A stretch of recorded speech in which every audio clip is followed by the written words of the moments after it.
একটা বিষাক্ত সাপ পয়গম্বরের সাহাবী হযরত আবু বকর সিদ্দিকের পায়ের ভিতরে দংশন করে ফেলছে। আমার বন্ধুরা, অল্প কিছু সময়ের ভিতরে হযরত আবু বকরের শরীরের ভিতরে বিষের ক্রিয়া শুরু হয়ে গেছে, যন্ত্রণা শুরু হয়ে গেছে রে ভাই। হযরত আবু বকর সিদ্দিকের রাদিয়াল্লাহু তাআলা আনহু চোখ দিয়া পানি গড়াইয়া পড়তেছে। হযরত আবু বকর এত চেষ্টা করলেন যেন আল্লাহর রাসূল কোনো কিছু টের না পান, কিন্তু হযরতে আবু বকরের অজান্তে এক ফোঁটা চোখের পানি পয়গম্বরে আরবি সাল্লাল্লাহু আলাইহি ওয়াসাল্লামের কপাল মুবারক, চেহারা মুবারকের ভিতরে পড়ে গেছে। যখন এই চোখের ঠান্ডা পানি পয়গম্বরের চেহারার ভিতরে পড়ে গেছে রে ভাই, পয়গম্বর তাড়াতাড়ি ঘুম থেকে জেগে গেছেন। হযরত আবু বকরকে জিজ্ঞেস করেন, রে আবু বকর, তুমি কাঁদতেছো কেন? তোমার চোখের পানি কেন ঝরতেছে? হযরত আবু বকর ডাক দিয়া বলে, পয়গম্বর, যেই গর্তের ভিতরে আমি পায়ের গোড়ালি দিয়েছি, আমার মনে হয় বিষাক্ত কোন সাপ বিচ্ছু আমারে দংশন করেছে। আল্লাহর রাসূল আর দেরি করলেন না। আল্লাহর রাসূল সঙ্গে সঙ্গে তার মুখের পবিত্র লালা মুবারকটা হযরত আবু বকর সিদ্দিক রাদিয়াল্লাহু তাআলা আনহু দংশনের জায়গায় লাগায়া দিলেন।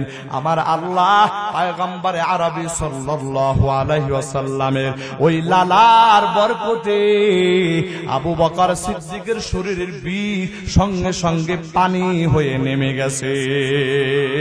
সুবহানাল্লাহ, সুবহানাল্লাহ। আমার প্রাণের ভাইরা, আমার বন্ধুরা, এবার আবু বকর সিদ্দিক যখন ওই গর্তের মুখ থেকে পাওটা সরায় দিয়েছে, বিশাল বড় একটা বিষাক্ত সাপ, আজদাহা সাপ, এটা গুহার ভিতরে প্রবেশ করেছে। আল্লাহর রাসূল সাল্লাল্লাহু আলাইহি ওয়াসাল্লাম, হযরত আবু বকর সিদ্দিক রাদিয়াল্লাহু তাআলা আনহু দুজন দেখলেন বিষয়টা। আমার প্রাণের ভাইরা, আমার বন্ধুরা, এটা কিতাবের ভিতরে আছে, কিতাবুল আজায়েব।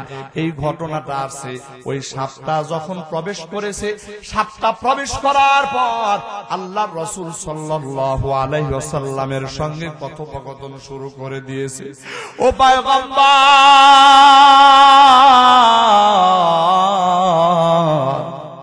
আপনি যে সত্য নবী, আপনি যে সত্য পয়গম্বর, আপনার প্রতি নাজিল হওয়া সত্য কিতাব, আপনি যেই মালিকের দাওয়াত দেন ওই আল্লাহ যে সত্য মালিক, সত্য আল্লাহ, এই খবর জানি গো পয়গম্বর। আজকে 100 বছরের উপরে আমি এটা জেনেছি আপনি এক সময় এই গুহার ভিতরে আশ্রয় নেবেন। ও গো পয়গম্বর, এই ঘটনা জানার পর থেকে পয়গম্বর সেদিন থেকে আমি এই গুহার ভিতরে, এই জায়গার ভিতরে আমি আশ্রয় গ্রহণ করেছি। এই যে দেখতেছেন কতগুলো ফুটা, কতগুলো ছিদ্র, এই ছিদ্রগুলো আমি একটা একটা করে ছিদ্র করে রাখছি। পয়গম্বর, আমার উদ্দেশ্য হলো যখন এই গুহার ভিতরে আপনি আসবেন, আমি 100 বছর আগ থেকেই আমি এই রকম ভাবে প্রস্তুতি নিয়ে আসছি গো পয়গম্বর। যখন আপনি আসবেন আমি যেন সরাসরি আপনার চেহারা মুবারকটা দেখতে পারি। আল্লাহু আকবার, আল্লাহু আকবার। প্রাণের ভাইরা, আমার বন্ধুরা, আমার এই কথাগুলো কোন বানানো কথা না রে ভাই। এই কথাগুলো যেই কিতাবের ভিতরে আছে, ওই কিতাবের নাম কিতাবুল আজায়েব। আমার বন্ধুরা, আল্লাহর রাসূল সাল্লাল্লাহু আলাইহি ওয়াসাল্লামের সামনে এবার সাপকে আল্লাহর রাসূল জিজ্ঞেস করে, ও সাপ, আমার সঙ্গী আমার সাথে আবু বকরকে দংশন করলা কেন? সাপ বলে, পয়গম্বর, এই যে দেখেন না সমস্ত ছিদ্রগুলো বন্ধ করে দেওয়া হয়েছে, একটা ছিদ্র যেটা বাকি আছে, এই ছিদ্রের ভিতরে আপনার সাহাবী পায়ের গোড়ালিটা দিয়ে রাখছি। আমি কোন একটা ফাঁক দিয়ে আপনার সামনে আসবো, আসার কোনো সুযোগ নাই। আমি বহু চিন্তা করলাম কিভাবে আপনার সামনে হাজির হওয়া যায়। ও পয়গম্বর, আমি অনেক চিন্তা ভাবনা করলাম, অনেক দিক দিয়ে আমি চেষ্টা করলাম, শেষ পর্যন্ত আমি ব্যর্থ হইয়া যেই জায়গার ভিতরে পায়ের গোড়ালিটা ঢুকায় দেওয়া আছে, পয়গম্বর, আমার মন চাইতেছিল না আমি দংশন করি, কিন্তু আমার মনের লালিত স্বপ্ন মিস্টেক হয়ে যাবে, এটাও আমি মানতে পারতেছিলাম না। এই জন্য নিরুপায় হইয়া আমি আবু বকরের পায়ের গোড়ালিতে কামড় বসায় দিয়েছি। চিন্তা করছেন কোন নবীর উম্মত আপনারা? আল্লাহু আকবার। শুধু মানুষ তো মানুষই, বনের জঙ্গলের হরিণ পর্যন্ত, সাপ পর্যন্ত, এমনকি আল্লাহু আকবার, আল্লাহর রাসূল যখন রাস্তা দিয়ে চলাচল করতেন তো রাস্তার আশপাশের ডানে বামের যেই বিশাল বড় বড় গাছ গাছরা, এই গাছ গাছরা গুলো আমার নবীজির দিকে ঝুঁকে ঝুঁকে তারা সালাম দিত আমার নবীজি। এমন নবীর উম্মত আমরা। কিন্তু সেই নবীর উম্মত হওয়ার পরেও আমি আর আপনি আমার নবীজির প্রতি ভালোবাসায় আমি আর আপনি একেবারে সফল। প্রমাণ যেটা, এই প্রমাণ আমি আর আপনি দিতে পারি না। আমার জীবনের ভিতরে সুন্নত নাই, আমার 3.5 হাত বডির ভিতরে সুন্নত নাই। ও আল্লাহর বান্দা, আমার পরিবারের ভিতরে সুন্নত নাই, আল্লাহর হুকুম নাই। তাহলে আমি আল্লাহর রাসূলের একজন দরদি, আল্লাহর রাসূলের একজন প্রেমিক হিসাবে নিজেকে দাবি করি, এটা তো আমার জন্য লজ্জা হওয়া দরকার। কথা বলেন ঠিক কি না? প্রাণের ভাইরা আমার, বন্ধুরা আমার, এই জন্য তো কবি বলেন তু কুজাও সুন্নত আহমদ কুজা বা মোহাম্মদ কাইবুয়াদ নিসবত তোরা। তু কুজাও সুন্নত আহমদ কুজা বা মোহাম্মদ কাইবুয়াদ নিসবত তোরা। গরবা সুরাত আদমি ইনসাবুদি, গরবা সুরাত আদমি ইনসাবুদি, আহমদু হামবু জাহিল একসাবুদি। আজকে আমি কোথায় আর আমার নবীর সুন্নত কোথায়? আল্লাহর রাসূল বলেন মান আহাব্বা সুন্নতি ফাকাদ আহাব্বানি ওয়া মান আহাব্বানি কানা মাই ফিল জান্নাহ। আল্লাহর রাসূল বলেন যে ব্যক্তি আমি রাসূলুল্লাহর আদর্শ ভালোবাসবে, আমি রাসূলের সুন্নতকে ভালোবাসবে, সে যেন আমি রাসূলকে ভালোবাসলো।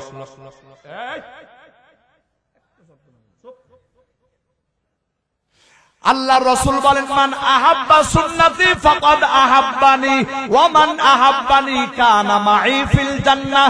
যে ব্যক্তি আমি রাসূলকে ভালোবাসবে এবং যে ব্যক্তি আমি রাসূলের সুন্নতকে ভালোবাসবে, সেই জন্য আমি রাসূলকে ভালোবাসলো। আর যে ব্যক্তি আমি রাসূলকে ভালোবাসলো, সে ব্যক্তি জান্নাতের ভিতরে আমি রাসূলের পাশে এই রকম ভাবে অবস্থান করবে। আল্লাহর রাসূল 2টা আঙ্গুল দেখায়া দিয়েছেন, এর মানে হলো এই 2টা আঙ্গুল যেমন পাশাপাশি সুন্নতের অনুসরণকারী আল্লাহর প্রিয় বান্দা। আল্লাহর প্রিয় বান্দার এত মর্যাদা, আল্লাহর রাসূলের সাথে জান্নাতে তারা পাশাপাশি বসবাস করবে। একটু আওয়াজ দিয়া জোরে জোরে বলেন সুবহানাল্লাহ। প্রাণের ভাইরা আমার, বন্ধুরা আমার, এবার সাপ জবাব দেন ও পয়গম্বর, আমি নিরুপায় হইয়া আবু বকর সিদ্দিকের পায়ের গোড়ালির মধ্যে দংশন করেছি। ও পয়গম্বর, আমি অন্যায় করেছি, আমি ভুল করেছি, একটু দয়া করে আমার অন্যায় ভুল আপনি ক্ষমা করে দেন। একটু আওয়াজ দিয়া জোরে জোরে বলেন সুবহানাল্লাহ। প্রাণের ভাইরা আমার, বন্ধুরা আমার, এই দিকে হযরত আবু বকর সিদ্দিক রাদিয়াল্লাহু তাআলা আনহুর কার্যক্রম এখনো শেষ হয় নাই। আল্লাহর রাসূল সাল্লাল্লাহু আলাইহি ওয়াসাল্লামের শালিকা ছিলেন হযরতে আসমা রাদিয়াল্লাহু তাআলা আনহা। আল্লাহর রাসূল তাকে দায়িত্ব দিয়েছেন তুমি প্রতিদিন খাবার পৌঁছায় দিয়ে আসবা। ওরে বন্ধু, হযরতে আসমা রাদিয়াল্লাহু তাআলা আনহা যখন খাবার নিয়ে বাহির হয়ে গেছে, খাবার নিয়ে যখন বাহির হইয়া গেছে, এই পরিস্থিতি আর গোপন ছিল না রে ভাই। হযরতে আবু বকর সিদ্দিক রাদিয়াল্লাহু তাআলা আনহু তার কন্যা আসমা যখন খাবার নিয়ে ঘর থেকে বের হয়ে গেছে, যখন যাইতেছে পথে ওই নরাধম পাপিষ্ঠ আবু জাহেলের সঙ্গে সাক্ষাৎ হয়ে গেছে। আবু জাহেলের সঙ্গে সাক্ষাৎ, আবু জাহেল ডাক দিয়ে বলে, এ আসমা তুমি কোথায় যাও? এই কথা যখন বলল, আসমা বলতেছে আমার একটু কাজ আছে, সামনে যাওয়া দরকার। এখন হযরতে আসমা বিনতে আবু বকর রাদিয়াল্লাহু তাআলা আনহু এই কথা যখন বলেছে, এবার আবু জেহেলের সন্দেহ হয়ে গেছে যে না, এই পরিবারের সাথে মুহাম্মাদের সম্পর্ক সব থেকে সুদৃঢ়, এই পরিবারের সাথে মুহাম্মাদের ভালোবাসার সম্পর্ক সব থেকে বেশি। এবার এই কথা চিন্তা করিয়া আবু জেহেল এবার আসমা বিনতে আবু বকরকে বলে, ও আসমা তোমার আব্বু জান কোথায় বলো। এবার আসমা বলে, আমার আব্বু কোথায় আছে আমি জানি কিন্তু বলবো না। এবার আবু জেহেল চিন্তা করলো, আবু বকর যেখানে আছে ওই জায়গায় তো অবশ্যই মুহাম্মদ থাকার কথা। আমার প্রাণের ভাইরা, আমার বন্ধুরা, এবার আসমা বিনতে আবু বকর যখন বলে দিয়েছে বাবা কোথায় আছে আমি জানি কিন্তু বলবো না, কারণ মুসলমান ঘরের সন্তান জীবন যাবে কিন্তু মিথ্যা কথা বলতে পারে না। একটু আওয়াজ দিয়ে জোরে জোরে বলেন কথা ঠিক কিনা?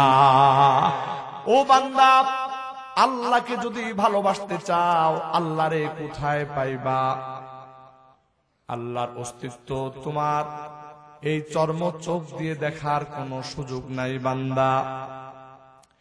এই জন্য আল্লাহ পাক বলতেছেন, ফাত্তাবিউনি, ও নবী আপনি বলে দেন, যদি বান্দারা আমি আল্লাহকে ভালোবাসতে চাই তাহলে আমি আল্লাহ আপনাকে প্রতিনিধি করে পাঠাইয়া দিলাম।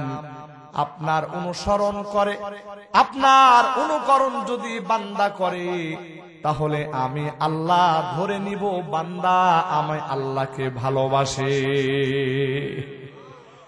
ইউহিব্বুকুমুল্লাহ, ভালোবাসার দাবি হলো যদি আপনি কাউকে ভালোবাসেন তাহলে তিনিও যদি আপনাকে ভালোবাসেন, তাহলেই তো এই ভালোবাসাটা সার্থক। কথা বলেন ঠিক কিনা?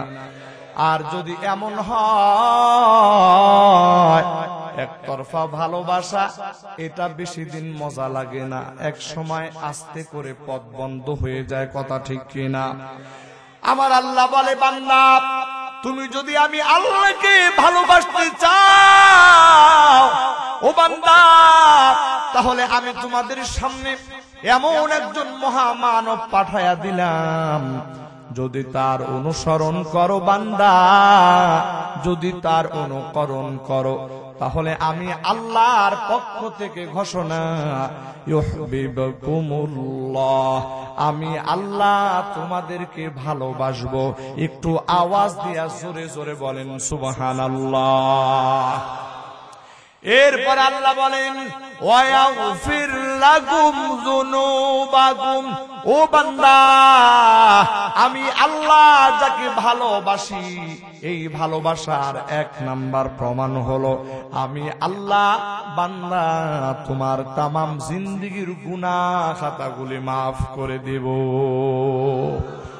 খুশি হন নাই মনে হয়? তাহলে খুশির আওয়াজ দিয়ে আরো জোরে সরে বলেন সুবহানাল্লাহ। ওয়াল্লাহু গফুরুর রহিম।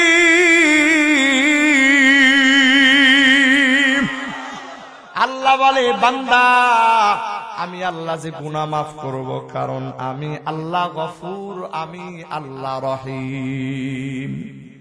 সব থেকে বেশি ক্ষমাশীল যিনি তিনি হলেন আল্লাহ, সব থেকে বেশি দয়াশীল যিনি তিনি হলেন কে? আল্লাহ।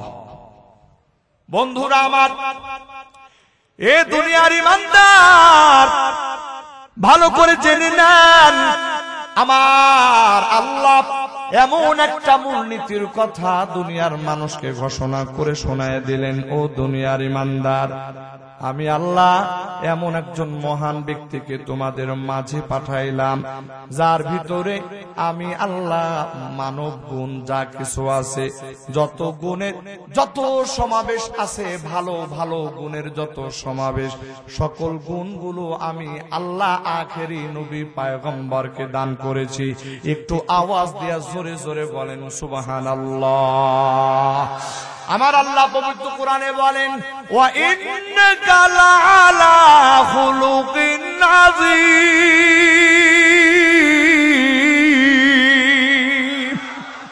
নিশ্চয়ই আপনি মহান চরিত্রের অধিকারী।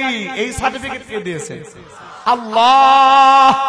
এরপরে আমার আল্লাহ অন্য এক আয়াতের মধ্যে বলেন, লাকাদ কানা লাকুম ফি রাসূলিল্লাহি উসওয়াতুন হাসানাহ। ওরে দুনিয়ার ঈমানদার, ভালো করে জেনে নাও, আমি যে রাসূল তোমাদের মাঝে প্রেরণ করেছি, তিনি এমন একজন রাসূল, তার জীবনের ভিতরে ও বান্দা তোমার জন্য, তোমাদের সকলের জন্য উত্তম আদর্শের নমুনা আমি আল্লাহ ঢুকায়া দিয়েছি। আল্লাহু আকবার, আল্লাহু আকবার। হাদিসে পাকের মধ্যে আছে, মান আহাব্বা সুন্নতি ফাকাদ আহাব্বানি ওয়া মান আহাব্বানি কানা মাই ফিল জান্নাহ। আল্লাহর রাসূল বলেন, ও দুনিয়ার মুমিন ইমানদার, ও আমার উম্মতেরা শোনো, আল্লাহর রাসূল বলেন, মান আহাব্বা সুন্নতি, যেই মানুষ আমি রাসূলের আদর্শকে ভালোবাসলো, মান আহাব্বা সুন্নতি ফাকাদ আহাব্বানি, সেজন্য আমি রাসূলকে ভালোবাসলো। আর আমি রাসূলকে যে ভালোবাসবে রে বান্দা, আল্লাহর রাসূল বলেন, কানা মাই ফিল জান্নাহ, আমার ওই উম্মত আমি রাসূলুল্লাহর সঙ্গে জান্নাতে পাশাপাশি বসবাস করবে। আল্লাহু আকবার, আল্লাহু আকবার। প্রাণের ভাইরা আমার, বন্ধুরা আমার, আল্লাহ নবীর সাহাবী হযরতে ওমর ফারুক রাদিয়াল্লাহু তাআলা আনহু আল্লাহর রাসূলের দরবারে এসে বললেন, ইয়া রাসূলুল্লাহ, ইয়া হাবিবাল্লাহ, নবীজি, আমি আপনাকে বড় মহব্বত করি, বড় ভালোবাসি। আল্লাহর রাসূল বললেন, এ ওমর, তুমি আমি নবীকে ভালোবাসো, এই ভালোবাসা কি তোমার মাতা থেকে, তোমার বাবা থেকেও বেশি? বলে, হ্যাঁ ইয়া রাসূলুল্লাহ, আমি তাদের থেকেও আপনাকে বেশি ভালোবাসি। আল্লাহর রাসূল বললেন, তোমার সন্তান, তোমার স্ত্রী, এদের থেকেও কি বেশি ভালোবাসো? এবার হযরত ওমর বলেন, ও পয়গম্বর, আমার সন্তান থেকেও, আমার স্ত্রী থেকেও আপনাকে বেশি মহব্বত করি। এই কথা যখন বলে, এবার আল্লাহর রাসূল হযরতে ওমরকে আসল প্রশ্ন করলেন, ওমর রে, তুমি বলো দেখি, আমি রাসূলকে কি তুমি তোমার জীবন থেকেও বেশি ভালোবাসো নাকি? আমার বাড়ির ভাইরা, আমার বন্ধুরা, খেয়াল করে শুনুন রে ভাই, আল্লাহর রাসূল যখন হযরত ওমর রাদিয়াল্লাহু তাআলা আনহুকে এই কথা জিজ্ঞেস করলেন, ওমর, তুমি কি আমি রাসূলকে তোমার জীবন থেকেও বেশি ভালোবাসো নাকি? হযরত ওমর বলেন, ইয়া রাসূলুল্লাহ, ইয়া হাবিবাল্লাহ, এই কথার জবাব দেওয়ার জন্য একটু সময় দরকার। একটু সময় নিলেন, এরপরে হযরত ওমর ডাক দেয়া বলেন, পয়গম্বর, এতক্ষণ আমি ইতমিনান হয়ে গেলাম, আমি আমার জীবন থেকেও আপনাকে আরো বেশি ভালোবাসি। আল্লাহু আকবার, আল্লাহু আকবার। প্রাণের ভাইরা আমার, বন্ধুরা আমার, নবীর সাহাবীরা তারা রাসূলকে কত ভালোবেসেছেন ভাই, কত মহব্বত করেছেন। এইরকম হাজার হাজার ঘটনা ইতিহাসের পাতায় স্বর্ণাক্ষরে করে লেখা আছে। ওরে বন্ধু, বর্তমান দুনিয়াতে আল্লাহর রাসূল পর্যন্ত এই সময়টা প্রায় 1400 বছর পার হয়ে গেছে। এই 1400 বছরের ভিতরে আল্লাহর জমিনে এমন কিছু আশিকে রাসূলের জন্ম হয়েছে রে ভাই, তারা তাদের জীবন দিয়া, তারা তাদের মাল দিয়া, তারা তাদের সবকিছুকে দিয়া দুনিয়াবাসীকে জানায় দিয়েছে আমি আমার জীবন থেকে, আমি আমার মাল থেকে আল্লাহর রাসূলকে বেশি ভালোবাসি। সুবহানাল্লাহ। প্রাণের ভাইরা আমার, বন্ধুরা আমার, এইরকম ভালোবাসার নমুনার কথা যদি আলোচনা করা যায় সারা রাত্রি পার হয়ে যাবে রে ভাই, এই আলোচনাগুলি শেষ করা যাবে না। আমার প্রাণের ভাইরা, মাত্র দুই একটা এক্সাম্পল হিসাবে আপনাদের সামনে দুই একটা ঘটনা বলতে চাই। সিদ্দিক আকবর হযরতে আবু বকর রাদিয়াল্লাহু তাআলা আনহু, আমার নবীজির প্রতি তার এমন মায়া, এমন ভালোবাসা, এমন মুহাব্বত রে ভাই। এই যে দেখেন মেরাজের সময় চলে আসছে, অর্থাৎ রজব মাস চলতেছে, এই রজব মাসে হলো আল্লাহর রাসূলের মেরাজ সংগঠিত হওয়ার মাস। আল্লাহর রাসূল যখন মেরাজে গেলেন, যখন পয়গম্বরে আরবি সাল্লাল্লাহু আলাইহি ওয়াসাল্লাম যখন মসজিদুল হারাম থেকে মসজিদুল আকসা পর্যন্ত ভ্রমণ করলেন, আবার মসজিদুল আকসা থেকে 7 আসমান ভ্রমণ করলেন, জান্নাত জাহান্নাম ভ্রমণ করলেন, এমনকি আল্লাহর আরশে আজিম পর্যন্ত পৌঁছে গেলেন। ওরে ভাই, এই ঘটনা পয়গম্বরে আরবি সাল্লাল্লাহু আলাইহি ওয়াসাল্লাম যখন জমিনের বাসিন্দাদেরকে শোনাইলেন, এই আওয়াজ মক্কার সর্দার আবু জাহেলের কানের ভিতরে চলে গেছে। এবার আবু জাহেল কারো কাছে যায় না, দৌড় দিয়া সিদ্দিক আকবর হযরত আবু বকরের সামনে চলে গেছে।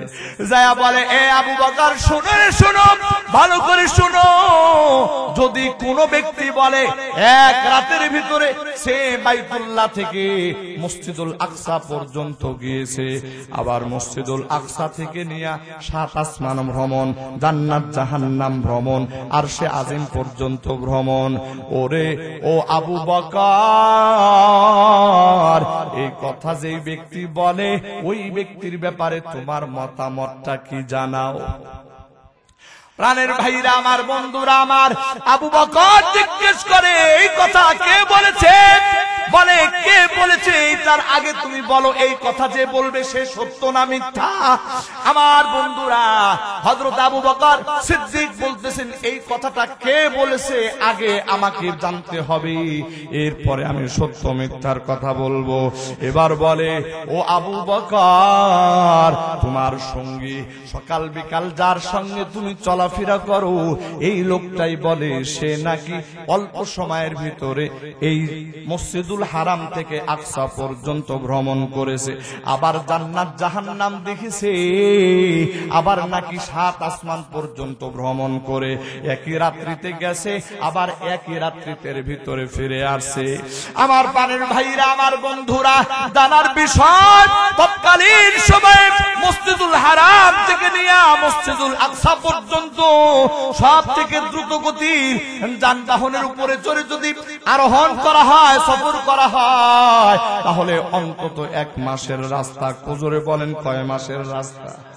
1 মাসের রাস্তা।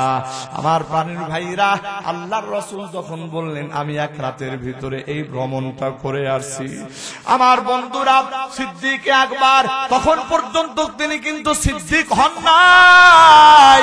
ওই সময় যখন শুনলেন পয়গম্বরে আরবি সাল্লাল্লাহু আলাইহি ওয়াসাল্লামের জবানে এই কথা উচ্চারণ, আমার প্রাণের ভাইরা, আমার বন্ধুরা, এই কথা বলতে দেরি হলো। সিদ্দিক আকবর সঙ্গে সঙ্গে সাক্ষ্য দিয়ে দিলেন, আমার নবী, বিশ্ব নবী মুহাম্মদ সাল্লাল্লাহু আলাইহি ওয়াসাল্লাম যদি তার মুখ দিয়ে এই কথা বলে থাকে, আমি আবু বকর 100তে 100% বিশ্বাস করি। একটু আওয়াজ দিয়ে জোরে জোরে বলেন সুবহানাল্লাহ, আরেকটু আওয়াজ দিয়ে বলেন সুবহানাল্লাহ। প্রাণের ভাইরা আমার, বন্ধুরা আমার, এই বিশ্বাস এটা এত দামি বিশ্বাস রে ভাই, এই বিশ্বাসের কোনো তুলনা হইতে পারে না। যার কারণে ওই সময় এটা তো একটা একটা মারাত্মক বিষয়। ওরে বন্ধু, এটা যদি আজকের দিনে বলা যায় তো হয়তো বা কিছুটা বিশ্বাসের প্রশ্ন আসতো, কিন্তু এমন একটা সময় এই কথা আবু বকর বিশ্বাস করলেন যে কথা বিশ্বাস করা মানে একেবারে গোটা দুনিয়াকে উল্টায়া ফেলানো। আমার বন্ধুরা, কিন্তু সিদ্দিক আকবর আবু বকর যখন এই কথা শুনলেন, শোনার পরে আর সাক্ষ্য দিতে দেরি করলেন না। আবু বকর বলে, পয়গম্বর যদি বলে থাকে তাহলে আমি 100-তে 100% বিশ্বাস করলাম। আল্লাহু আকবার। এইদিকে হযরতে আবু বকর এই কথা বলতে দেরি, আমার আল্লাহ হযরতে জিবরিল আমিনকে পাঠায় দিয়া বললেন, ও জিবরাইল, যাও যাও, এই জমিনের ভিতরে আমার নবীর পরে সবথেকে সত্যবাদী কোন মানুষ যদি হইয়া থাকে তাহলে ওই মানুষটা নিশ্চিতভাবে আবু বকর। একটু আওয়াজ দিয়া জোরে জোরে বলেন সুবহানাল্লাহ। সেই দিন থেকে হযরতে আবু বকরের নাম শুধু আবু বকর নয়, এরে ভাই, সেই দিন থেকে হযরতে আবু বকর সিদ্দিক নামে উপাধি পেয়েছে। আল্লাহু আকবার। আমার বন্ধুরা, এই আবু বকর হুজুরে পাক সাল্লাল্লাহু আলাইহি ওয়াসাল্লামের সাথে কত মায়া, কত মহব্বত আর কত ভালোবাসার সম্পর্ক রে ভাই। ইতিহাসের পাতায় দেখেন, আর এই কথাগুলো ইতিহাস থেকে আপনারা জানার চেষ্টা করবেন, দেখবেন আবু বকর আর গোটা দুনিয়ার মানুষের ঈমানের পাল্লা যদি এক করা হয়, আবু বকরের ঈমানের পাল্লাটা ওজন হয়ে যাবে। বলেন আল্লাহু আকবার। আমার প্রাণের ভাইরা, আমার বন্ধুরা, ওই আবু বকর সিদ্দিক আমার নবীজির জন্য কতটা নিবেদিত প্রাণ। দেখেন দেখেন, একটু ভালো করে খেয়াল করেন, আল্লাহর বান্দা, আমার আপনার নবী, বিশ্ব নবী রহমাতাল লিল আলামিন যখন হিজরত করবে, রাতের অন্ধকারে হযরতে আবু বকর সিদ্দিককে সঙ্গে নিয়ে বের হবে। আল্লাহর রাসূল 6 মাস আগেই বলে দিয়েছে, আবু বকর, মক্কার পরিস্থিতি খারাপ হলে হয়তোবা আমাদেরকে মক্কা থেকে হিজরত করা লাগতে পারে। আমার প্রাণের ভাইরা, আমার বন্ধুরা, ঘটনার দিন পয়গম্বর যেদিন হিজরত করবে রে ভাই, সেই দিনও কিন্তু আবু বকর জানে না আল্লাহর রাসূল আজকে রাতে হিজরতে বের হয়ে যাবেন। আল্লাহর রাসূল রাতের অন্ধকারে যখন নিজ গৃহ থেকে, নিজ বাসা থেকে বাহির হইয়া গেলেন, এবার বাহির হওয়ার পর সিদ্দিক আকবর হযরত আবু বকরের দরজার সামনে ডানে তাকায় বামে তাকায়, তিনি খেয়াল করতেছেন শত্রু কি তাকে ফলো করতেছে কিনা। এই রকম ডানে বামে তাকাইয়া হযরতে রাসূল করিম সাল্লাল্লাহু আলাইহি ওয়াসাল্লাম আবু বকরের দরজার ভিতরে ছোট করে নক দিয়েছে। বেশি জোরে আওয়াজ দেয় নাই, কারণ যদি জোরে আওয়াজ দেওয়া যায় এমন তো হইতে পারে আশপাশে কোনো কাফের এই নকের আওয়াজ শুনতে পাইয়া আল্লাহর রাসূলের অবস্থানের খবর জানিয়া আল্লাহর রাসূলের উপরে আক্রমণ করে বসতে পারে। আমার প্রাণের ভাইরা, আমার বন্ধুরা, এই জন্য পয়গম্বর একেবারে ছোট্ট করে, একেবারে আস্তে করে দরজার ভিতরে নক লাগায় দিয়েছে। দরজায় নক দিতে দেরি হলো, আল্লাহু আকবার, দরজা খুলতে দেরি হইল না। একটু আওয়াজ দিয়া জোরে জোরে বলেন সুবহানাল্লাহ। আল্লাহর রাসূল এই বিপদের মুহূর্তে আশ্চর্য হয়ে গেছে। রে আবু বকর, রাত্রি এত গভীর, দুনিয়ার সমস্ত মানুষ ঘুমায় গেছে রে আবু বকর, এই গভীর রাত্রিতে আমি নবী তোমার দরজায় দাঁড়ায় ছোট করে একটা নক দিলাম, তুমি দরজা খুলে ফেললা। আবু বকর, ঘটনা কি? এবার আবু বকর ডাক দিয়া বলে, ও পয়গম্বর, আপনি যেদিন থেকে বলেছেন, আবু বকর রে, দিন দিন তো মক্কার পরিস্থিতি খারাপ হয়ে যাইতেছে, কোন সময় জানি মক্কা থেকে হিজরত করার প্রয়োজন হয়। আপনি বলেছেন আবু বকর, হিজরতে তুমি আবু বকর আমার সঙ্গী হয়ে যাইবা। ও গো পয়গম্বর, ওই দিন থেকে রাত্রি বেলায় আমি আবু বকর আর ঘুমাই না। এমনও যদি হয় আমি অচেতন অবস্থায় ঘুমায়া থাকলাম, আর আমার পয়গম্বর আমার প্রিয় মানুষটা আমার দরজায় নক দিতে দিতে যখন দেরি হয়ে যাবে, যদি কাফেররা টের পেয়ে যায় আমার প্রিয় মানুষটার কষ্ট হবে, তার উপরে জুলুম নির্যাতন হবে। এই কথা চিন্তা করিয়া গো পয়গম্বর আমি আবু বকরকে যেদিন ঘোষণা দিয়েছেন, শুনায়া দিয়েছেন, আবু বকর আমার তোমার সাথে একসঙ্গে আমরা হিজরত করতে বেরিয়ে যাব। ও পয়গম্বর, ওই দিন থেকে আমি আবু বকর আর বিছানার সঙ্গে পিঠ লাগাই না, বরং ঘরের দরজার সঙ্গে পিঠ লাগায়া লাগায়া আমি অপেক্ষায় ছিলাম। ও পয়গম্বর, না জানি কোন সময় জানি আপনি আমার দরজায় হাজির হয়ে যান। এটা আমার জীবন। আল্লাহু আকবার, আল্লাহু আকবার। চিন্তা করছেন মহাব্বতটা কি জিনিস, ভালোবাসা কি জিনিস? আমার দেশে এক শ্রেণীর মানুষ আছে রসুলরে ভালোবাসে খালি মিলাদ করে মিষ্টি খাওয়ার জন্য, কথা কয় না। আর বছরে বছরে রাসূলুল্লাহর নামে দুই একটা সম্মেলন অনুষ্ঠান করাকেই এরা মনে করে আল্লাহর রাসূলকে ভালোবাসার দাবি আমরা শতভাগ পূরণ করে দিয়েছি। নাউজুবিল্লাহ।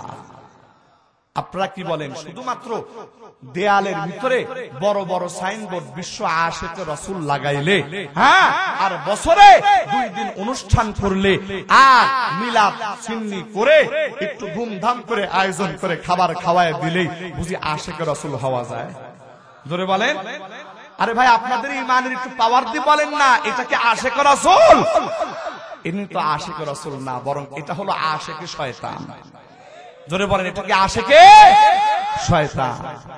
আশিকে রাসূল যারা, তাদের আশিকে রাসূল প্রমাণ দেওয়ার জন্য দেয়ালিকার ভিতরে বড় বড় করে লিখে রাখতে হয় না। আশিকে রাসূলের পরিচয় দেওয়ার জন্য অনুষ্ঠান করতে হয় না।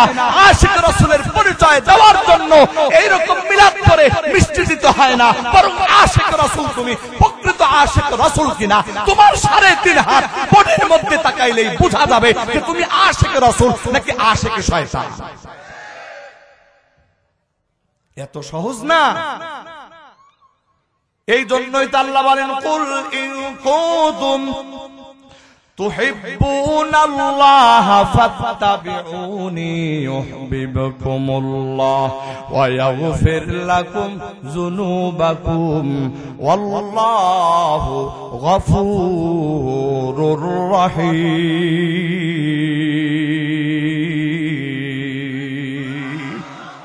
প্রাণের ভাইরা আমার, বন্ধুরা আমার, হযরত আবু বকর সিদ্দিক রাদিয়াল্লাহু তাআলা আনহু, আল্লাহর রাসূল সাল্লাল্লাহু আলাইহি ওয়াসাল্লাম যখন তার ঘরের দরজায় পয়গম্বরের জন্য বাহন রেডি করা, আবু বকর বের হয়ে যাবে, এবার তার সন্তান আব্দুর রহমানকে ডাক দিয়া বলে, আমরা আশপাশেই থাকবো, দিনের বেলায় কোনো না কোনো বাহানায় বকরি চড়ানোর ওসিলায় খাবার পৌঁছায়া দিবা। এরপরে তার মেয়েকে বলল, তার মেয়েকে দায়িত্ব দিল, রাতের অন্ধকারে হোক দিনের বেলায় হোক যে কোনো ভাবে আমাদের কাছে খাবার পৌঁছায়া দিবা। আর স্ত্রীকে বলে দিল, আমার পয়গম্বর খাবে, একটু সুন্দর করে যত্ন করে সুন্দর করে রান্না বান্না করে দিবা। আমার প্রাণের ভাইরা, আর আব্দুর রহমানকে বলে দিল, আব্দুর রহমান শোনো শোনো, মক্কা নগরের ভিতরে আমার রাসূলকে খোঁজার জন্য কোনো বাহিনী বের হলো কিনা, অথবা মক্কার ভিতরে কি ঘটতেছে খবরা খবর কি, এই খবরা খবরগুলি তুমি বকরি চড়ানোর দোহাই দিয়া আমাদের কাছে সংবাদ পৌঁছায়া দিবা। আমার পানির ভাইরা, আমার বন্ধুরা, এ দুনিয়ার ইমানদার একটু গভীরভাবে মনোযোগ দিয়ে খেয়াল করে দেখুন ভাই, হযরত সিদ্দিক আকবর আবু বকর আল্লাহর রাসূলকে ভালোবেসেছেন। শুধু নিজে ভালোবাসেন নাই, বরং নিজের পরিবারের ভিতরেও আল্লাহর রাসূলের নবীর প্রেম ঢুকায় দিয়েছে। একটু আওয়াজ দিয়া জোরে জোরে বলেন সুবহানাল্লাহ। প্রাণের ভাইরা, আমার বন্ধুরা, আমার নিজে একাই আল্লাহর রাসূলের সঙ্গে ছিদ্রত করেছেন তা নয়, বরং আশপাশে তার স্ত্রীকেও রাসূলুল্লাহর খেদমতে লাগায় রাখছেন। তার প্রাণপ্রিয়া অর্থাৎ আম্মা জান আয়েশা রাদিয়াল্লাহু তাআলা আনহার বোন, তাকেও লাগায় রাখছে। এরপরে তার ছেলে আব্দুর রহমান, তাকেও আল্লাহর রাসূলের খেদমতে লাগায় রাখছে। আমার প্রাণের ভাইরা, আমার বন্ধুরা, এই পরিস্থিতিতে পয়গম্বর হযরত আবু বকর সিদ্দিক রাদিয়াল্লাহু তাআলা আনহুকে নিয়ে বের হয়ে সফরের উদ্দেশ্যে রওনা হয়ে গেছে। চলতেছে চলতেছে, হঠাৎ করে যখন রাত পার হয়ে দিনের আলো প্রকাশিত হবে, এই যে গারে সুর, ওই গারে সুরের ভিতরে পয়গম্বরকে নিয়ে আসলেন হযরতে আবু বকর। আল্লাহর রাসূল পাহাড়ে উপরে উঠবেন, বায়া বায়া উঠবেন, কষ্ট হবে। সিদ্দিক আকবর আল্লাহর রাসূলকে বললেন, পয়গম্বর আপনি আমার কাঁধের উপরে ভর দিয়া উপরের দিকে উঠতে থাকুন।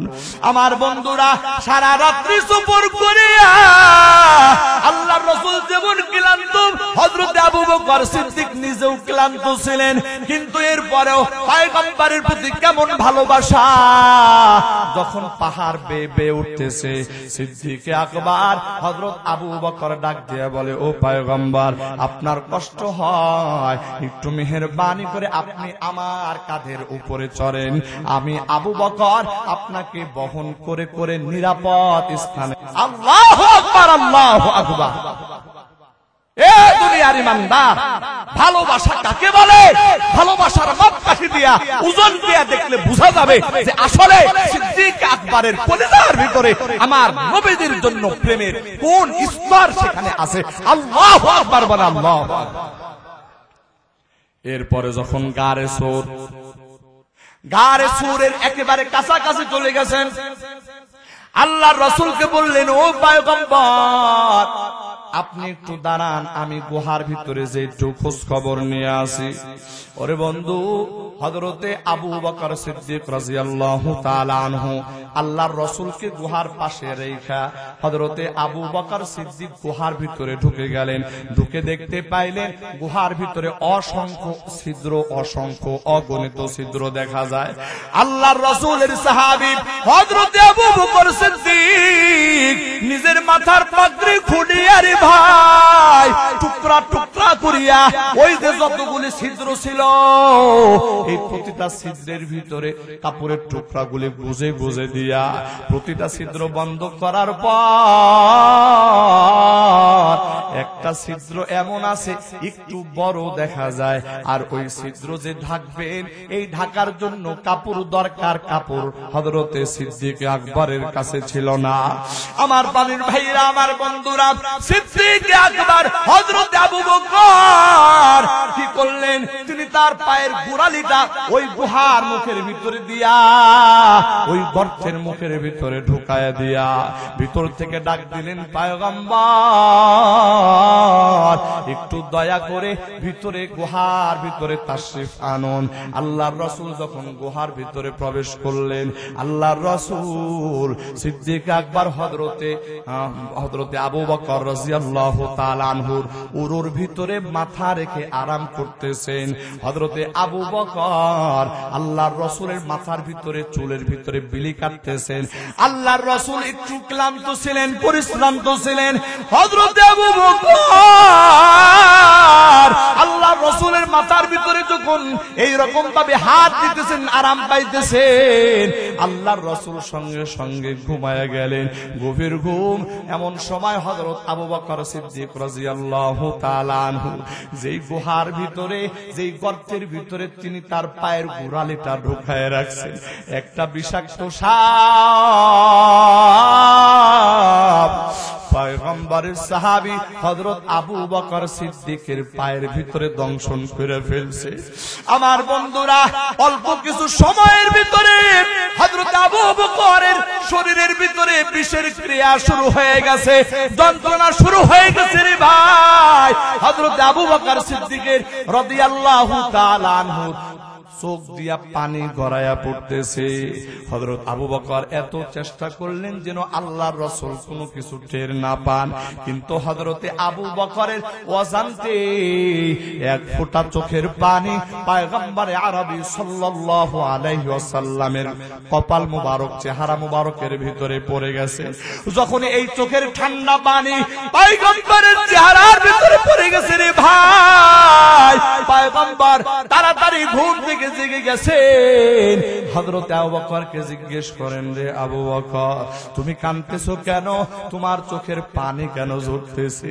হযরত আবু বকর ডাক দিয়া বলে, পয়গম্বর, যেই গর্তের ভিতরে আমি পায়ের গোড়ালি দিয়েছি, আমার মনে হয় বিষাক্ত কোনো সাপ বিচ্ছু আমারে দংশন করেছে। আল্লাহর রাসূল আর দেরি করলেন না। আল্লাহর রাসূল সঙ্গে সঙ্গে তার মুখের পবিত্র লালা মুবারকটা হযরত আবু বকর সিদ্দিক রাদিয়াল্লাহু তাআলা আনহু দংশনের জায়গায় লাগায় দিলেন। আমার আল্লাহ পয়গম্বর আরবি সাল্লাল্লাহু আলাইহি ওয়াসাল্লামের ওই লালার বরকতে আবু বকর সিদ্দিকের শরীরের বিষ সঙ্গে সঙ্গে পানি হয়ে নেমে গেছে। সুবহানাল্লাহ, সুবহানাল্লাহ। আমার প্রাণের ভাইরা, আমার বন্ধুরা, এবার আবু বকর সিদ্দিক যখন ওই গর্তের মুখ থেকে পাওটা সরায় দিয়েছে, বিশাল বড় একটা বিষাক্ত সাপ, আজদাহা সাপ, এটা গুহার ভিতরে প্রবেশ করেছে। আল্লাহর রাসূল সাল্লাল্লাহু আলাইহি ওয়াসাল্লাম, হযরত আবু বকর সিদ্দিক রাদিয়াল্লাহু তাআলা আনহু দুজন দেখলেন বিষয়টা। আমার প্রাণের ভাইরা, আমার বন্ধুরা, এটা কিতাবের ভিতরে আছে, কিতাবুল আজায়েব। এই ঘটনাটা আছে, ওই সাপটা যখন প্রবেশ করেছে, সাপটা প্রবেশ করার পর আল্লাহর রাসূল সাল্লাল্লাহু আলাইহি ওয়াসাল্লামের সঙ্গে কথোপকথন শুরু করে দিয়েছে। ও পয়গম্বর,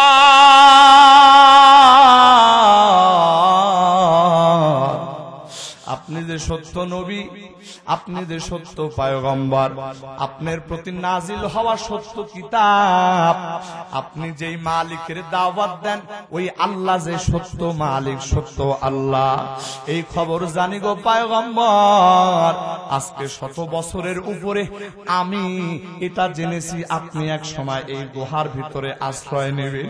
ও গো পয়গম্বর, এই ঘটনা জানার পর থেকে পয়গম্বর সেদিন থেকে আমি এই গুহার ভিতরে, এই জায়গার ভিতরে আমি আশ্রয় গ্রহণ করেছি। এই যে দেখতেছেন কতগুলো ফুটা, কতগুলো ছিদ্র, এই ছিদ্রগুলো আমি একটা একটা করে ছিদ্র করে রাখছি। পয়গম্বর, আমার উদ্দেশ্য হলো যখন এই গুহার ভিতরে আপনি আসবেন, আমি 100 বছর আগ থেকেই আমি এই রকম ভাবে প্রস্তুতি নিয়ে আসছি গো পয়গম্বর। যখন আপনি আসবেন আমি যেন সরাসরি আপনার চেহারা মুবারকটা দেখতে পারি। আল্লাহু আকবার, আল্লাহু আকবার। প্রাণের ভাইরা, আমার বন্ধুরা, আমার এই কথাগুলো কোনো বানানো কথা না রে ভাই। এই কথাগুলো যেই কিতাবের ভিতরে আসছে ওই কিতাবের নাম কিতাবুল আজায়েব। আমার বন্ধুরা, আল্লাহর রাসূল সাল্লাল্লাহু আলাইহি ওয়াসাল্লামের সামনে এবার সাপকে আল্লাহর রাসূল জিজ্ঞেস করে, ও সাপ, আমার সঙ্গী আমার সাথে আবু বকরকে দংশন করলা কেন? সাপ বলে, পয়গম্বর, এই যে দেখেন না সমস্ত ছিদ্রগুলি বন্ধ করে দেওয়া হয়েছে, একটা ছিদ্র যেটা বাকি আছে, এই ছিদ্রের ভিতরে আপনার সাহাবী পায়ের গোড়ালিটা দিয়ে রাখছি। আমি কোন একটা ফাঁক দিয়ে আপনার সামনে আসবো, আসার কোনো সুযোগ নাই।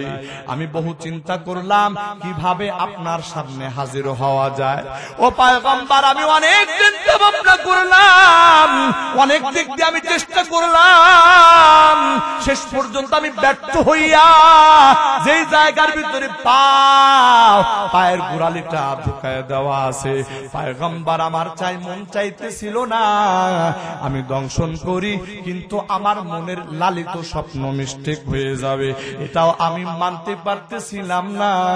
এই জন্য নিরুপায় হইয়া আমি আবু বকরের পায়ের গোড়ালিতে কামড় বসায় দিয়েছি। চিন্তা করছেন কোন নবীর উম্মত আপনারা? আল্লাহু আকবার। শুধু মানুষ তো মানুষই, বনের জঙ্গলে হরিণ পর্যন্ত, সাপ পর্যন্ত, এমনকি আল্লাহু আকবার, আল্লাহর রাসূল যখন রাস্তা দিয়ে চলাচল করতেন তো রাস্তার আশপাশের ডানে বামের যে বিশাল বড় বড় গাছ গাছরা, এই গাছ গাছরাগুলো আমার নবীজির দিকে ঝুঁকে ঝুঁকে তারা সালাম দিত আমার নবীজিকে। এমন নবীর উম্মত আমরা। কিন্তু সেই নবীর উম্মত হওয়ার পরেও আমি আর আপনি আমার নবীজির প্রতি ভালোবাসায় আমি আর আপনি একেবারে সফল। প্রমাণ যেটা, এই প্রমাণ আমি আর আপনি দিতে পারি না। আমার জীবনের ভিতরে সুন্নত নাই, আমার 3.5 হাত বডির ভিতরে সুন্নত নাই। ও আল্লাহর বান্দা, আমার পরিবারের ভিতরে সুন্নত নাই, আল্লাহর হুকুম নাই। তাহলে আমি আল্লাহর রাসূলের একজন দরদি, আল্লাহর রাসূলের একজন প্রেমিক হিসাবে নিজেকে দাবি করি, এটা তো আমার জন্য লজ্জা হওয়া দরকার। কথা বলেন ঠিক কি না? প্রাণের ভাইরা আমার, বন্ধুরা আমার, এই জন্য তো কবি বলেন তু পূজাও সুন্নত আহমদ পূজা বা মোহাম্মদ কাইবুয়াদ নিসবত তোরা। তু পূজাও সুন্নত আহমদ পূজা বা মোহাম্মদ কাইবুয়াদ নিসবত তোরা। গরবা সুরত আদমি ইনসাবুদি, গরবা সুরত আদমি ইনসাবুদি, আহমদু হামবু জাহিল একসাবুদি। আজকে আমি কোথায় আর আমার নবীর সুন্নত কোথায়? আল্লাহর রাসূল বলেন মান আহাব্বা সুন্নতি ফাকাদ আহাব্বানি ওয়া মান আহাব্বানি কানা মাই ফিল জান্নাহ।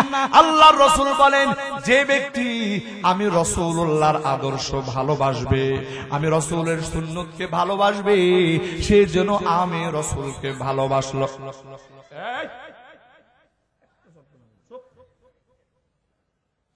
আল্লাহর রাসূল বলেন মান আহাব্বা সুন্নতি ফাকাদ আহাব্বানি ওয়া মান আহাব্বানি কানা মাই ফিল জান্নাহ।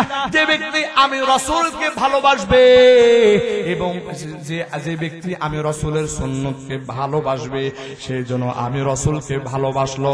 আর যে ব্যক্তি আমি রাসূলকে ভালোবাসলো, সে ব্যক্তি জান্নাতের ভিতরে আমি রাসূলের পাশে এই রকম ভাবে অবস্থান করবে। আল্লাহর রাসূল 2টা আঙ্গুল দেখায়া দিয়েছেন, এর মানে হলো এই 2টা আঙ্গুল যেমন পাশাপাশি সুন্নতের অনুসরণকারী আল্লাহর প্রিয় বান্দা, আল্লাহর প্রিয় বান্দার এত মর্যাদা, আল্লাহর রাসূলের সাথে জান্নাতে তারা পাশাপাশি বসবাস করবে। একটু আওয়াজ দিয়া জোরে জোরে বলেন সুবহানাল্লাহ। প্রাণের ভাইরা আমার, বন্ধুরা আমার, এবার সাত যুদ্ধের ও পয়গম্বর, আমি নিরুপায় হইয়া আবু বকর সিদ্দিকের পায়ের গোড়ালির মধ্যে দংশন করেছি। ও পয়গম্বর, আমি অন্যায় করেছি, আমি ভুল করেছি, একটু দয়া করে আমার অন্যায় ভুল আপনি ক্ষমা করে দেন। একটু আওয়াজ দিয়া জোরে জোরে বলেন সুবহানাল্লাহ। প্রাণের ভাইরা আমার, বন্ধুরা আমার, এই দিকে হযরত আবু বকর সিদ্দিক রাদিয়াল্লাহু তাআলা আনহুর কার্যক্রম এখনো শেষ হয় নাই। আল্লাহর রাসূল সাল্লাল্লাহু আলাইহি ওয়াসাল্লামের শালিকা ছিলেন হযরতে আসমা রাদিয়াল্লাহু তাআলা আনহা। আল্লাহর রাসূল তাকে দায়িত্ব দিয়েছেন, তুমি প্রতিদিন খাবার পৌঁছায় দিয়ে আসবা। ওরে বন্ধু, হযরতে আসমা রাদিয়াল্লাহু তাআলা আনহা যখন খাবার নিয়ে বাহির হয়ে গেছে, খাবার নিয়ে যখন বাহির হইয়া গেছে, এই পরিস্থিতি আর গোপন ছিল না রে ভাই। হযরতে আবু বকর সিদ্দিক রাদিয়াল্লাহু তাআলা আনহু তার কন্যা আসমা যখন খাবার নিয়ে ঘর থেকে বের হয়ে গেছে, যখন যাইতেছে পথে ওই নরাধম পাপিষ্ঠ আবু জাহেলের সঙ্গে সাক্ষাৎ হয়ে গেছে। আবু জাহেলের সঙ্গে সাক্ষাৎ, আবু জাহেল ডাক দিয়ে বলে, এ আসমা তুমি কোথায় যাও? এই কথা যখন বলল, আসমা বলতেছে আমার একটু কাজ আছে, সামনে যাওয়া দরকার। এখন হযরতে আসমা বিনতে আবু বকর রাদিয়াল্লাহু তাআলা আনহু এই কথা যখন বলেছে, এবার আবু জেহেলের সন্দেহ হয়ে গেছে যে না, এই পরিবারের সাথে মুহাম্মাদের সম্পর্ক সব থেকে সুদৃঢ়, এই পরিবারের সাথে মুহাম্মাদের ভালোবাসার সম্পর্ক সব থেকে বেশি। এবার এই কথা চিন্তা করিয়া আবু জেহেল এবার আসমা বিনতে আবু বকরকে বলে, ও আসমা তোমার আব্বু জান কোথায় বলো। এবার আসমা বলে, আমার আব্বু কোথায় আছে আমি জানি কিন্তু বলবো না। এবার আবু জেহেল চিন্তা করলো, আবু বকর যেখানে আছে ওই জায়গায় তো অবশ্যই মুহাম্মদ থাকার কথা। আমার প্রাণের ভাইরা, আমার বন্ধুরা, এবার আসমা বিনতে আবু বকর যখন বলে দিয়েছে বাবা কোথায় আছে আমি জানি কিন্তু বলবো না, কারণ মুসলমান ঘরের সন্তান জীবন যাবে কিন্তু মিথ্যা কথা বলতে পারে না। একটু আওয়াজ দিয়া জোরে জোরে বলেন কথা ঠিক কিনা? ইচ্ছা করলে এদিক সেদিক করে উনি কাটায় দিতে পারতেন, কথা ঠিক না? কিন্তু উনি কাটানোর চেষ্টা করেন নাই, বলছে আমার বাবা কোথায় আছে জানি কিন্তু বলবো না। ও ইমানদার মুসলমান, আজকে আমি টুপিওয়ালা, দাড়িওয়ালা, জুব্বাওয়ালা, আপনাদের ভিতরে এমন আল্লাহর অনেক বান্দা আছেন যারা 5 ওয়াক্ত নামাজ পড়ে, আল্লাহর এমন অনেক বান্দা আছেন দান সদকা করেন, দ্বীন ও ইসলামের অনেক আমলের সাথে আপনি সম্পৃক্ত আছেন, কিন্তু মিথ্যা কথা বলার ব্যাপারে আমি আর আপনি সতর্ক কতটুকুন, এই বিষয়টা যদি একটু চিন্তা ভাবনা করি তাহলে দেখা যাবে যে আমার আপনার ভিতরে মিথ্যা কথা বলার প্রবণতা এখন পর্যন্ত দূর হয় নাই। জোরে আওয়াজ দিবেন কথা ঠিক কিনা? আর মিথ্যা কথা বলতে বলতে বলতে বলতে এখন এটা এমন হয়ে গেছে যে এখন মিথ্যাটাকেই আমাদের কাছে সত্য মনে হয়, কথা ঠিক না? যেমন গত পরশুদিন আল্লাহর এক বান্দা এই পারগেন্ডেরিয়া থেকে একটা রিকশায় উঠে, উনি যাবেন কোথায় তা তো জানি না, তো একজন ফোন দিছে, ফোন দিয়া বলতেছে তুমি কোথায়, কারণ অপোজিট থেকে যে কথা এটা তো আর শোনা যায় না। তো ফোন দিয়ে তখন বলছে ভাই কই, তো এই কথার জবাবে আমি যেটা বুঝলাম যে এটাই, এই প্রশ্নটাই করছে, তখন এই কথার জবাবে বলতেছে এই তো আমি চলে আসছি, গুলিস্তান চলে আসছি। সে কি গুলিস্তান? কথা বলেন, সে তো গুলিস্তান না, সে পারগেন্ডারিয়ার ভিতরেই আছে, সে তো এখনো পারগেন্ডারিয়ার ভিতরে আছে, কিন্তু আল্লাহর বান্দা বলে ফেলছে যে আমি এখন আছি গুলিস্তান।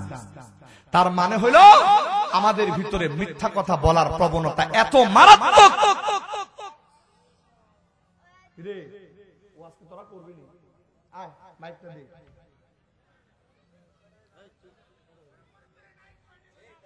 আল্লাহ, ঘরের ভিতরে বাবা ইলেকট্রিক শুয়ে রয়েছে, পোলারে বলে দিছে, ঘরের ভিতরে দরজা কে যেন নক করতেছে, পোলারে বলে দিছে যাও, যায় বলো বাবাই নাই।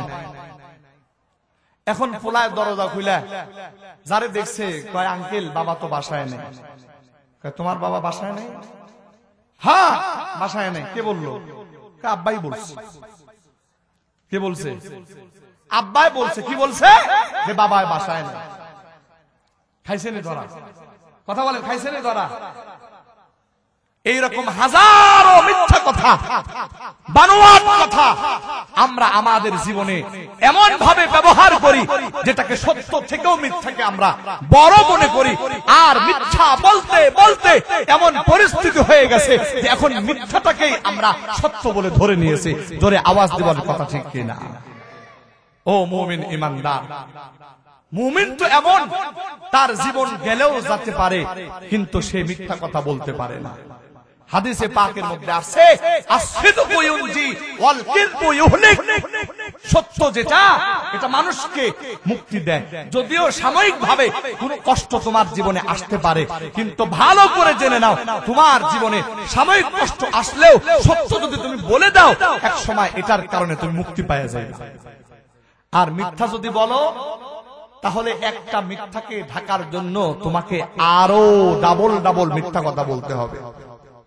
এক সময় এই মিথ্যা তোমাকে এমন একটা পর্যায়ে নিয়ে যাবে যে তোমার জীবনে সবথেকে বড় সর্বনাশটা এই মিথ্যা কথার কারণে হয়ে যাবে।